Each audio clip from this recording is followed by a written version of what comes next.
How to score in English में marks कैसे लाया जाए। जब कॉम्पिटिटिव एग्ज़ाम की बात होती है प्यारे बच्चों, तो मैथ और रीजनिंग में पूरे मार्क्स आते हैं, और जब इंग्लिश की बात आती है तो 50% मार्क्स को हम लोग बहुत अच्छा मार्क्स मान लेते हैं। हमें लगता है कि 50% मार्क्स बहुत अच्छा मार्क्स हो गया, काफ़ी इंटेलिजेंट बच्चे उसे लेके आए।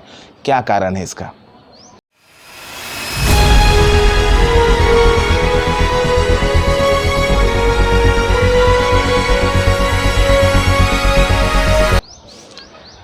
स्वागत है वैष्णवी क्लासेस के आज के सेशन में। और आज का हमारा बहुत ही इम्पोर्टेंट सेशन है हमारा कैसे इंग्लिश में मार्क्स लेके आए।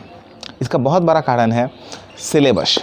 लगभग 99% बच्चों को पूरे सिलेबस की जानकारी नहीं है इंग्लिश की। हर बार उन्हें लगता है कि कुछ नया पैटर्न का क्वेश्चन आया है, कुछ नया आ गया है। ये नया पैटर्न हर बार क्यों आता है? क्योंकि आप में कुछ कमी थी, आपने किसी पॉइंट को छोड़ दिया था। मेरी बात को ध्यान से समझिएगा।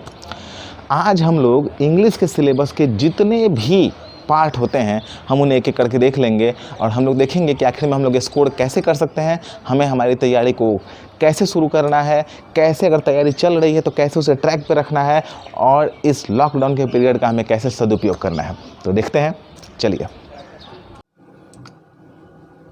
हाँ तो स्टूडेंट्स, जैसा कि आप देख रहे हैं ध्यान से, पूरी कॉम्पिटिटिव इंग्लिश को 4 सेक्शन में बांटा गया है। ठीक है, उसे हमने यहाँ क्लियर करने के लिए 5 अलग अलग भागों में बांटा है। पहला सेक्शन है आपका ग्रामर, दूसरा सेक्शन है आपका वोकैबुलरी, तीसरा सेक्शन है आपका एडवांस इंग्लिश, चौथा सेक्शन है आपका अप्लाइड इंग्लिश, और 5वां सेक्शन है आपका डिस्क्रिप्टिव इंग्लिश। ठीक है, अब हम आपको एक एक करके क्लियर करते हैं इन्हें हमें कैसे पढ़ना है। ग्रामर में आप सेक्शंस को गौर से देखिए। ग्रामर में पूरे 10 सेक्शन हैं।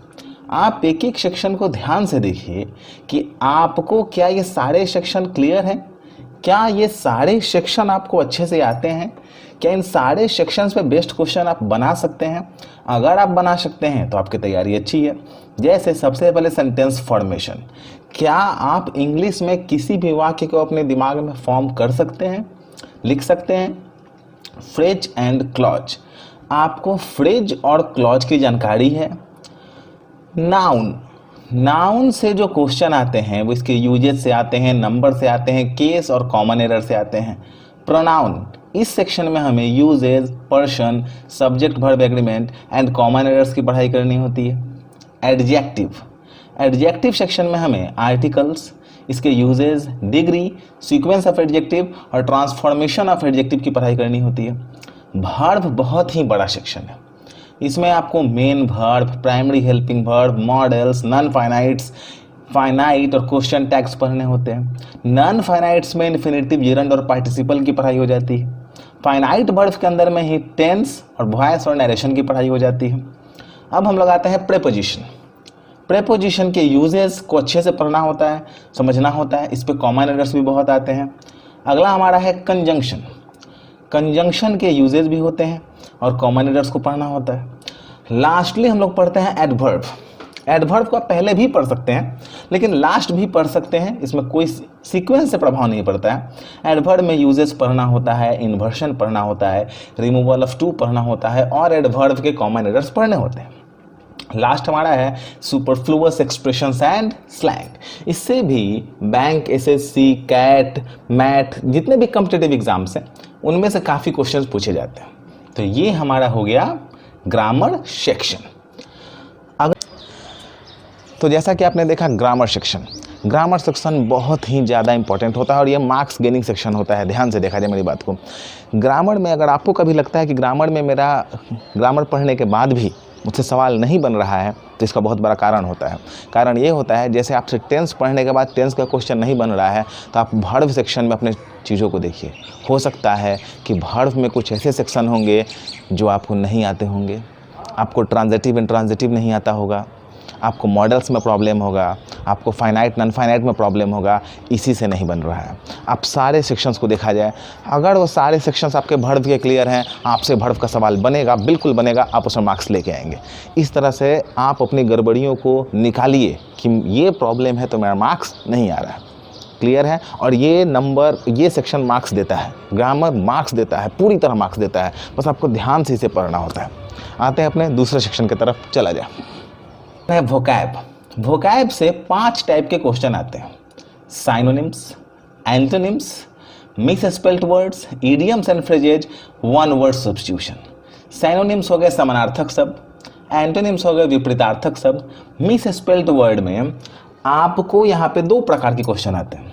एक तो वर्ड की स्पेलिंग गलत होती है, दूसरा क्वेश्चन इसमें आता है कि उसकी जगह गलत वर्ड दिया होता है, आप उसे वर्ड रिप्लेसमेंट भी कह सकते हैं। तीसरा है इडियम्स एंड फ्रेजेस, और चौथा है अनेक शब्दों के लिए एक शब्द यानी वन वर्ड सब्स्टिट्यूशन।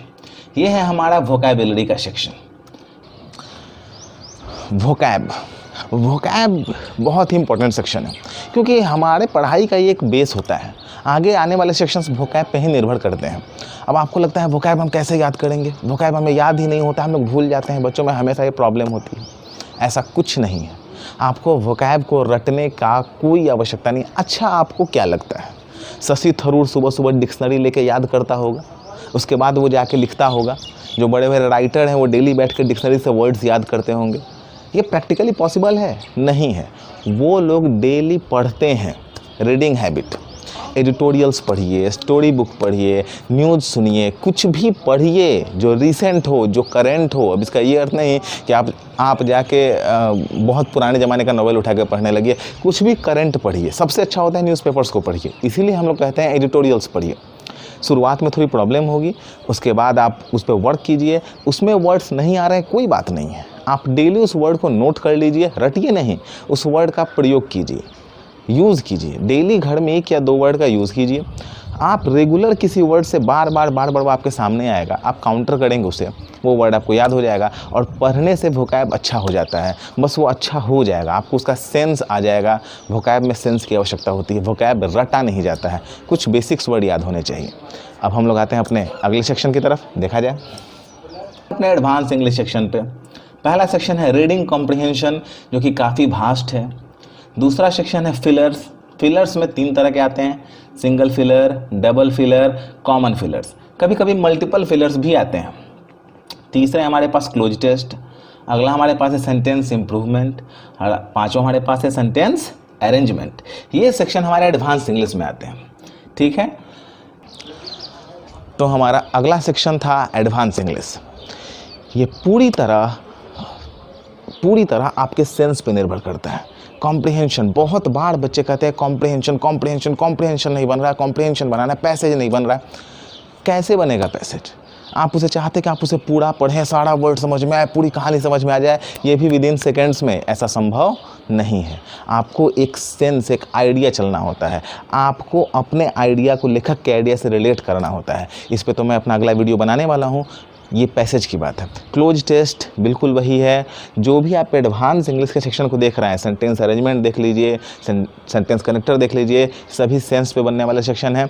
मैं इसमें एक एक करके वीडियो बनाऊंगा और आपको सारा सेक्शन क्लियर से क्लियर कर दूंगा। हम लोग अपने आते हैं अगले सेक्शन की तरफ।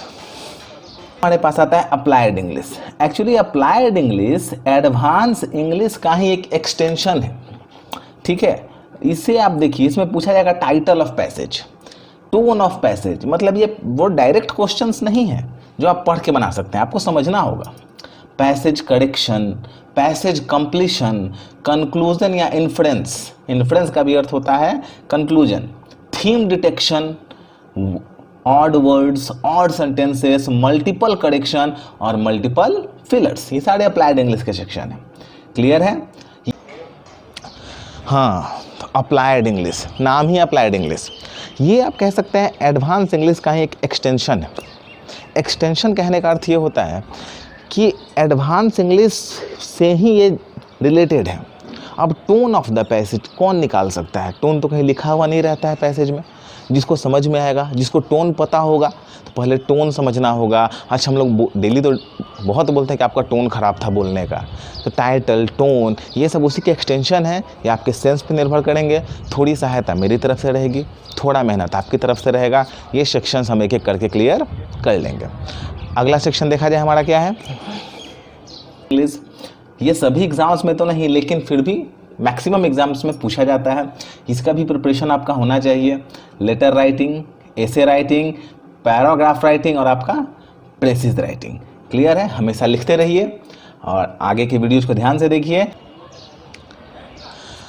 आसान सा सेक्शन, डिस्क्रिप्टिव इंग्लिश।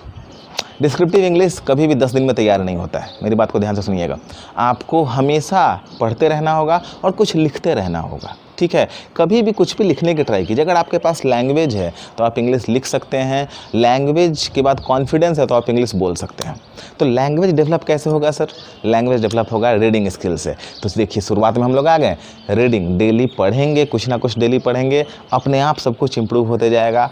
आप आदत डालिए कुछ पढ़ने का, हम आदत डालते हैं आपको पढ़ाने की। सहायता हमारी तरफ से होगी, रिजल्ट आपका आएगा और ज़रूर आएगा। ये हुआ हमारा इंग्लिश का पूरा सिलेबस। अगर आपको इस सिलेबस का, ठीक है, आपको इसका PDF फाइल डाउनलोड करना होगा तो वो मैंने लिंक में डिस्क्रिप्शन दे दिया है, ठीक है?